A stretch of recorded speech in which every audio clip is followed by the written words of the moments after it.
commission. Ito ay doing something wrong. Kapag gumawa ka ng masama, halimbawa nagnakaw ka, nangalunya ka, nagsinungaling ka, yan ay sin of commission. May paggawa, may pagkilos. Amen? Pero, ano yung pangalawang kasalanan? Sin of commission. Ito naman po ay not doing something right. Commission, ibig sabihin, ipinagpaliban mo ang paggawa ng mabuti. Yan ay utos ng Diyos. Amen? Tandaan niyo po yung kwento kay Lazarus at yung lalaking mayaman. Amen? Tatandaan niyo po ba yan? So mga kapatid, si Lazarus po ay lumapit ko sa pinto ng mayaman, lagi nandun, umiinom ng mga mumo. Amen? At kung sila po ay namatay, nasaan si Lazarus? Nasa langit, nasaan yung mayaman? Nasa yung kwento. Bakit? Ano ang kasalanan ng mayaman? Hindi naman niya pinapagaling si Lazarus. Hindi naman niya sinasaktan. Hindi naman niya tinataboy. Wala siyang ginawa. Amen? Wala siyang ginawang mabuti para kay Lazarus. Yun ang naging sanhi. Bakit siya napunta sa impyerno? Sabihin mo sa katabi mo, kasalanan yun. Amen? So alam mo mabuti, dapat gawin mo na. Amen? Mabuti ba ang magbasa ng Bible? Yes! Ginagawa ko natin. Snack ng sound So mga system. kapatid, yung pagtulong sa kapwa, yan po'y gawain mabuti. Di ba? Dapat natin yung ginagawa. Yung may tinabi ko. Amen? Pero hindi natin yan lagi ginagawa. Wala na Yan po ay kasalanan.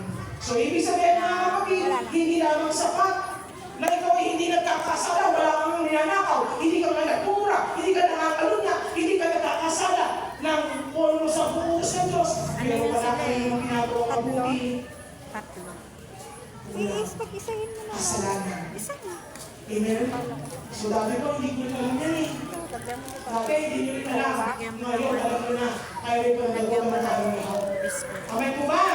So mga kapatid, sin of commission is doing something wrong. Sin of commission is not doing something right. So dapat po, alam natin yan. Amen? So mga kapatid yan po, dapat natin tandaan na hindi paggawa ng mabuti ay kasalanan. Amen? So ngayon, alam niyo na yung mga dahilan. Paano naman tayo makapag-i-invest ng kayamanan sa langit? Kapag po tayo mag-i-invest ng mga ari-arian, kailangan natin bumili. Siyempre, hindi ka makakaroon ng ari-arian kapag hindi ka bumili ng lupa. Hindi ka magkakaroon ng investment ng gold kapag hindi ka bumili ng gold. So, kailangan meron kang gagawin para makamit mo yung investment mo. So, ganun din po tayo. Kapag tayo po mag-i-invest sa langit, meron tayong dapat gawin para lagi natin itong magagawa. Amen? Ito po dapat natin gawin. Amen? Una mga kapatid, investment faith. Kung gusto mo makagawa lagi ng mabuti, lagi kang nananampalataya. Ano?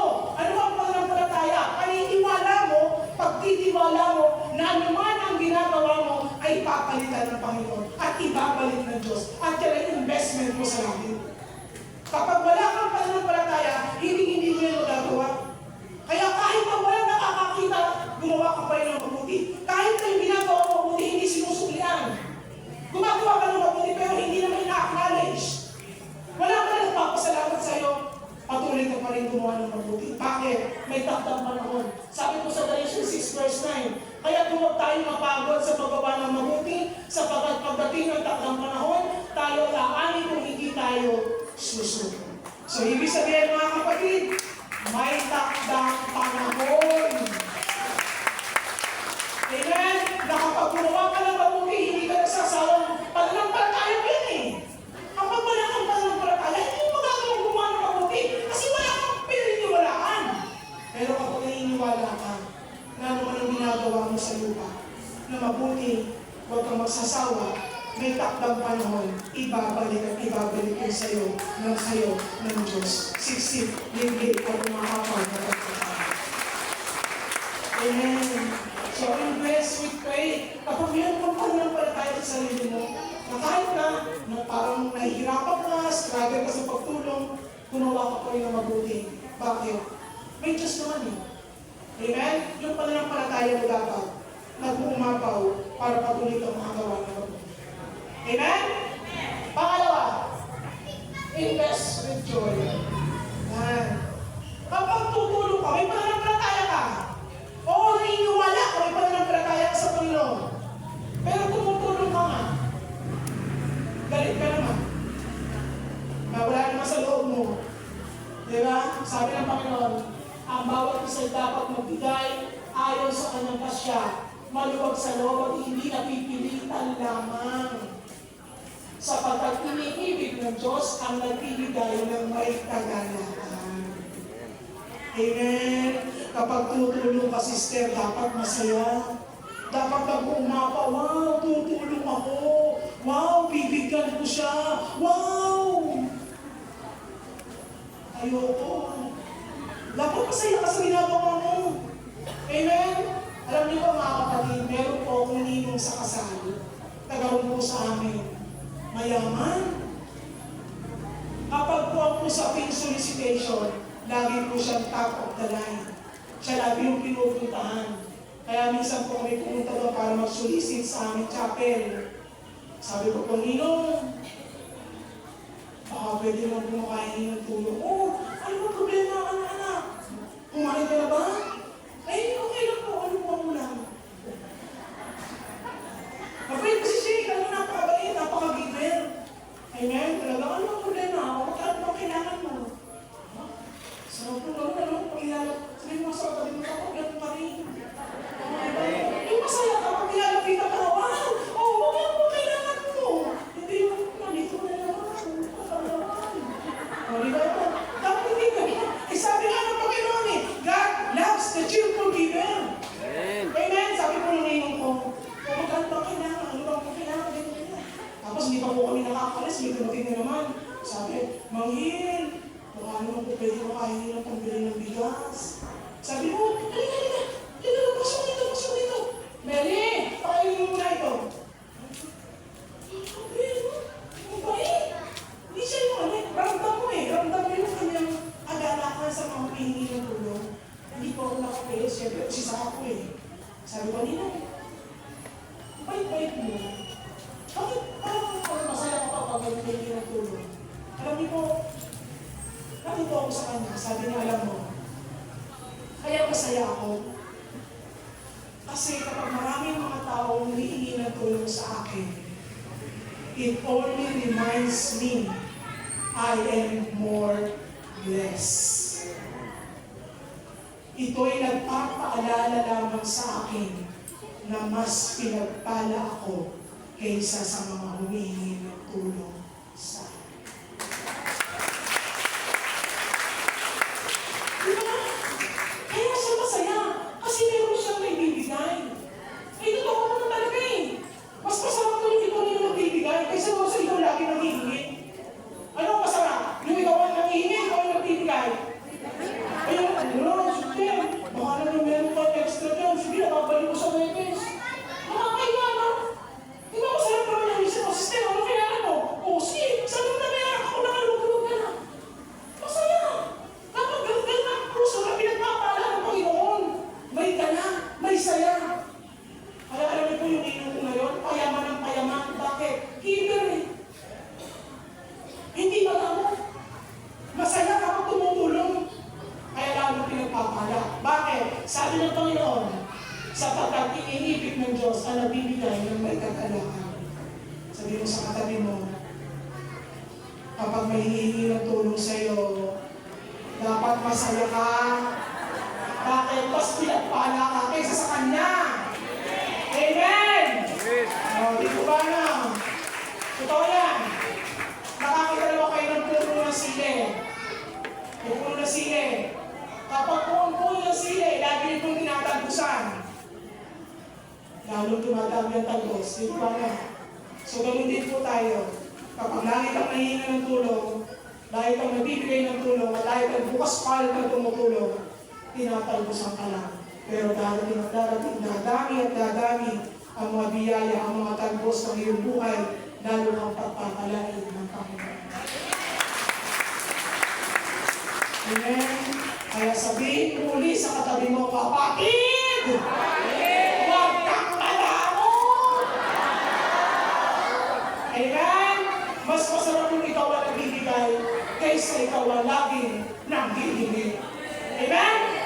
Pangatlo, invest with love.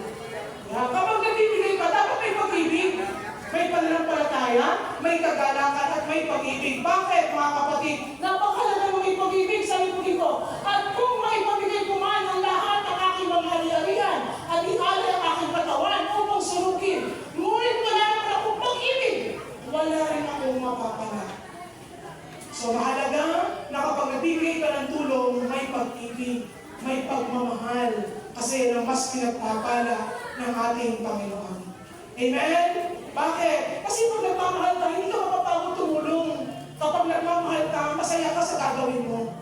Amen? Ganyan po nagmamahal, di ba? Lahat naman tayo nakaranas magmahal. Di ba? Sarap magmahal? Parang hindi pinaniniwala.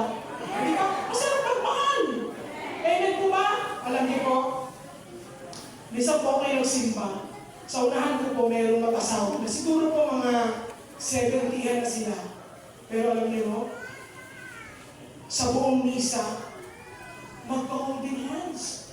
Parang kapit na kapit. Amen. Sabi ko, wow, Santa Claus. Amen. Ay talaga namang yung babae, pag hindi magpa-holding hands, nakapit-sete.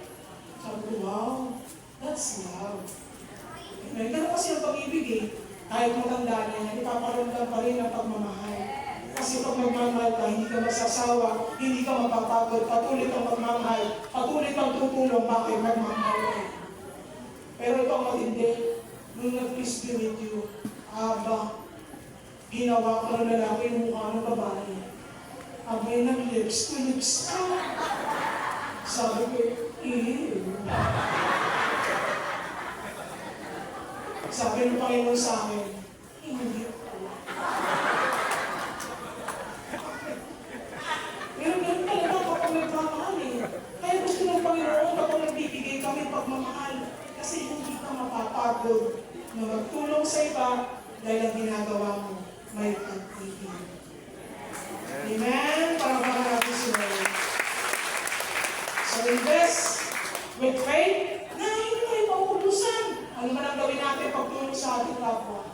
Kapag meron kang pananampalataya sa Panginoon, patuloy kang gagawa dahil nananampalataya ka na ano ang ginagawa mo ay ibabalik ng Panginoon. Invest with joy dahil iniibig ng Diyos ang mga ang nagbibigay ng kasaya. At higit sa lahat, invest with love. Dahil ang pagmamahal, hindi nasasawa, hindi napapagod, gumawa ng mabuti dahil nagmamahal. Amen? Palagpakan natin si Lord. Sa mga kapatid, nawa po, sa ikapulang taon ng anibersaryo, naway tuloy mo sa ating puso na, wala na kaya ako? Kung sakaling bawian ako ng Diyos kung kaya ngayon, Basta 7. sapat na kaya ang pondo ko sa langit. Baka meron namang ano. Amen? Dahil Sabihin mo darating sa ang MC. pagkakataon, aalis tayo sa mundo nito. At ang tanging Pagkatapos magagawa natin bago ako ay mga mag-pray. mabuting ginawa natin sa ating kapwa. Amen? Bilang pagkatapos ko, mga Kaya nga, kapatid, pagkatapos si Sister Carrie, di ba? sa buong isa. Ha? Kaya nga, bago nga Bilang ako pagkatapos mag-pray. ko, may reflection lang po para sa ating pinagbilay. Ng closing prayer. Alam niyo kung kami po ay elementary pa. Siyempre pag bata, pani yan eh, pani. Pani wala eh. Ano ba? Meron po kami na klase na nakatira sa isang liblib na lugar sa may talon. Sabi niya sa amin, alam nyo, yung lola ko, yung lolo ko, gustong-gusto niya yung lola ko. Kaya lang hindi siya gusto ng lola ko. Ayun, ginawa ng lolo mo. Humaharap siya sa talon. Tapos isinisigaw niya yung pangalan ng lola ko. Ano ginagawa niya? Sabi niya, Marcelina! Mahal na mahal kita! Ayun ang naririnig ni Marcelina. Kayo ba? Nagkagusto rin mo sa kanya yung lola niya at yun ang asawa niya. Sabi ko, saan yung talon? Pupunta ako. Bakit? Nung panahon na yun. Patay! Nagpatay! Ako kay ate muna. Eh, kaya po kung nagpicture na ako yung aking kwarto, ay gagawin ko ang lahat. Mapangasawa ko lang ito. Kahit na magsigaw ko sa talo na yun. Kaya sabi ko, pupunta ako sa talo na yun. Tara! Wala tayo! So, nagano kami. Nakahari kami ganyan, 5 kami. So, nakaharap kami sa tayo ng talon. So, sige na, pagbilang mo ng 3, sisigaw natin yung mga pangalan ng mga class natin. Sige! 1, 2, 3! Aga muna! Mahal na mahal kita! Sa mga kulay kayo, aga muna! Lak! Mahal ka! Bumabalik ka na!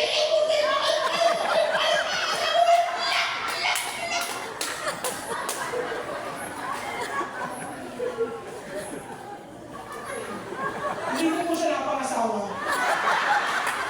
Kaya napangasawa ko po si Aga Gising. Aga Gising. Pero ano pang koneksyon?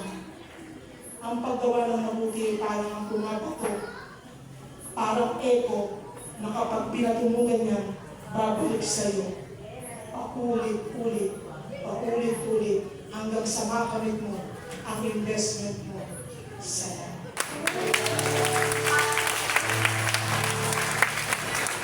mga kapatid, hindi papayag ang Diyos na malulupi tayo. Hindi papayag ang Diyos na wala tayong makakamit sa paggawa natin ng mabuti. Tandaan po natin, oo, may investment ko ito sa lupa. Pero inuulit ko po, yan ay magagamit mo lang habang buhay ka. Pero ang investment sa langit, dito pa lang sa lupa. Aanihin mo na ang lahat ng mga dividendo, lahat ng pagpapala, dito pa lang sa lupa, habang nabubuhay ka pa, lalo na kapag namatay ka.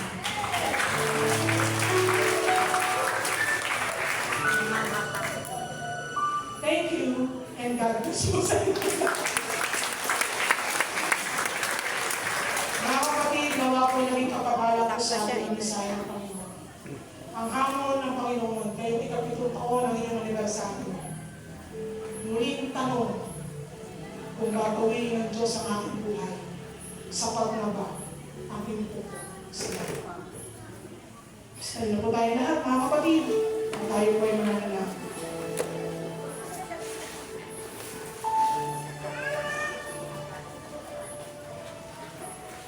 Sa oras na ito, mga kapatid, ilagay natin ang ating presensya sa harapan ng ating Panginoon. Tayo po ay sandaling manahimik, sandaling mo natin namin ang mahal na presensya ng ating Panginoon. Sa gabi nito, naniniwala ako na siya'y kasama natin sa oras nito. Ipigit po natin ang ating mga mata. Huwag mong pansinin ang iyong katabi. Ikaw, focus your heart, your mind to God. At hayaan mo, usapin tayo ng Panginoon, touch ng Panginoon ang ating mga puso. Na sa oras dito, may iniwala ako, dadaloy, sasagana ang mga biyaya ng Diyos.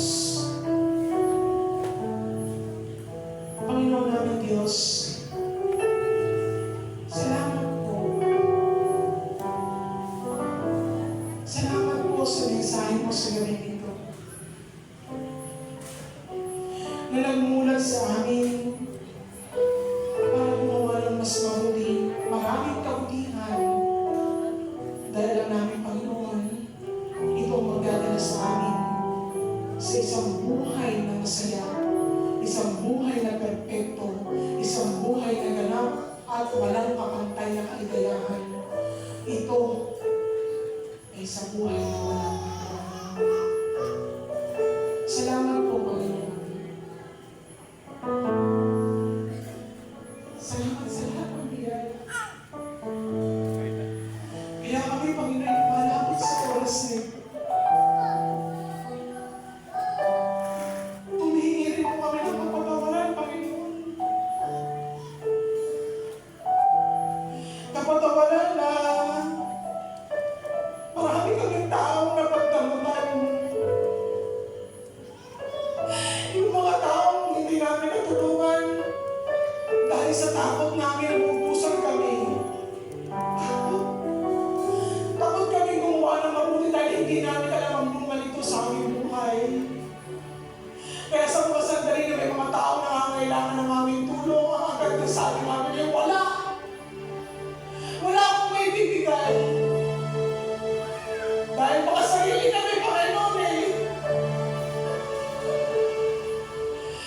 Entitled kami sa mga pinaghirapan namin. Kaya nung lumang kami kadamo, hindi namin alam na ito'y utos mo. Ang paggawa ng mabuti pala, Panginoon, ay utos mo na dapat namin gawin. Pero hindi namin ginagawa.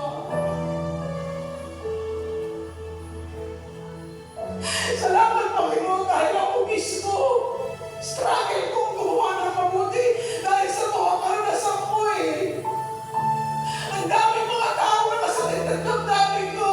Ang daming mga tao hindi ako tinulungan. Ang daming mga tao na hindi nagkakitan ako ng tulong. Kahit meron panahon na kailangan mo. Pero salamat. Salamat dahil binago mo ako, Panginoon. Salamat dahil tinawag mo ako para paglingkuran ka. Salamat, Lord, dahil mas nakakatulong ako sa iba. Kaya, Lord, sa oras dito, ang aking mga kapatid na nakaranas din ng pagdamutan, nakaranas din ng mga pagkakataon na sila hindi natulungan. Kaya paano po ang kanilang mga puso? Murahin mo na po ang lahat ng galit, hinanapin at sama ng loob na ito. Dahil alam mo, para na sila yun masakit. Oo naman! Ang tagal bago ko na-i-let ko yung galit na yun. Salamat, Lord, dahil hindi mo hinayaan na manatili sa akin ang galit na yun. At hinayaan mo na baguhin mo ako, pinagpala mo ang buhay ko, upang maging pagpapala rin ako sa iba. I owe it all to you, Lord. Salamat po. Kaya, Panginoon, sa aking mga kapatid na naninito, struggle pa rin ang paggawa ng mabuti. Tulungan mo po kami ngayon na ma-realize namin na ang lahat na mapupundar namin dito sa lupa ay mawawala ng saysay sa sandali ng aming pagpanaw. Dahil tunay nga, Panginoon, ang buhay na hinihahandog sa langit ay walang kwentang buhay. Salamat, Lord. Salamat sa iyong mensahe. Salamat, Lord, dahil namin, Panginoon, babauli namin sa aming puso. Handa ngayon, simula ngayon, magiging mas mabuti na kami kaysa sa dati. Pangako, Panginoon, pangako sa iyo yan, ngayong anibersaryo ito, magiging mas mabuti na ako kaysa sa dati. In Jesus' name, Lord, baguhin mo ang aming mga puso. Tulungan mo kami maging mapagbigay, mapag-unawa, mapagpasensya, patulungin sa aming kapwa dahil ang namin, Panginoon, ito ang nais mo. Ito ang gusto mo. Ito ang nakadulog sa iyo. Kaya, Panginoon, pinupuksan namin ang aming puso. Turuan mo kami, Panginoon, na maging mas mabuti, mas maging maunawain, mapagbigay sa aming kapwa. Maraming salamat, Panginoon, sa opportunity na kami, Panginoon, maging daluyan ng pagpapala sa aming kapwa. Maraming salamat po, Panginoon. At sa gabi ito, Lord, sa pagpapahin namin ng langis, gamitin mo po ang aming mga kamay na ito na maging kamay mo. Pakabangalin mo ito, Panginoon, upang ang sino mapatungan namin